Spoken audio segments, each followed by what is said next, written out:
राज्यपाल शिव प्रताप शुक्ल 2 दिवसीय सिरमौर दौरे पर हैं। अपने दौरे के दूसरे दिन उन्होंने नाहन में विभिन्न विभागों के अधिकारियों के साथ बैठक की। इस बैठक में डीसी सिरमौर सुमित खिमटा सहित बाकी सभी अधिकारी भी मौजूद रहे। बाद में पत्रकारों के साथ बातचीत करते हुए राज्यपाल शिव प्रताप शुक्ला ने बताया कि बैठक में विभिन्न विभागों के अधिकारियों से बातचीत में केंद्र और राज्य सरकार की योजनाओं के बारे में बात हुई और अधिकारियों को निर्देश दिया गया कि वो इन योजनाओं को गंभीरता से लें ताकि आम जनता को इनका लाभ मिल सके। उन्होंने ये भी कहा कि हिमाचल प्रदेश पहाड़ी राज्य है और यहाँ मुख्य रूप से केंद्र सरकार के पैसों का ही इस्तेमाल होता है, इसलिए केंद्रीय योजनाओं पर मुख्य रूप से चर्चा की गई।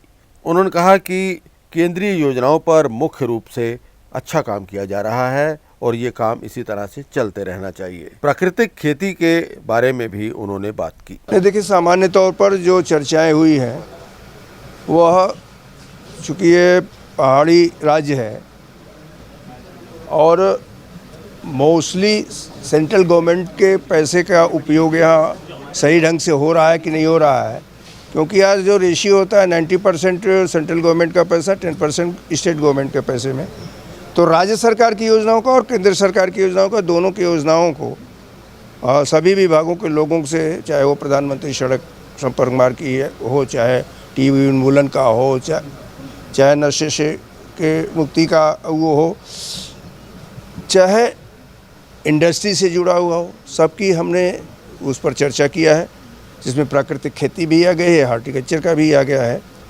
तो लगभग 1.5 घंटे तक तो उस प्रकार की चर्चा हुई और अभी इंडस्ट्री के लोगों से भी चर्चा हुई है। मैं समझता हूं कि हिमाचल के अधिकारीगण भी अच्छी तरह से मिलकर के काम कर रहे हैं।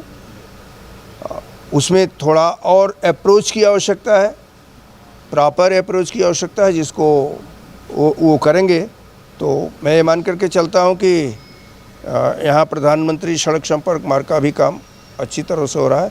और जो देश के प्रधानमंत्री प्राकृतिक खेती की चर्चा हिमाचल की करते हैं, उसकी क्या स्थिति रही है, तो उस पर भी काफ़ी चर्चा हुई है। और मैं समझ रहा हूँ कि हिमाचल वह राज्य बनेगा जो प्राकृतिक खेती का संदेश पूरे भारत में दे सके।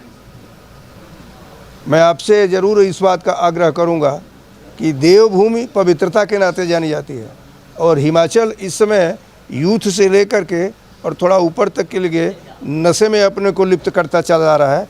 मैं आपका भी सहयोग चाहूँगा कि उन लोगों को प्रेरित करें कि वो नशा मुक्त हो और हिमाचल देवभूमि ही बना रहे।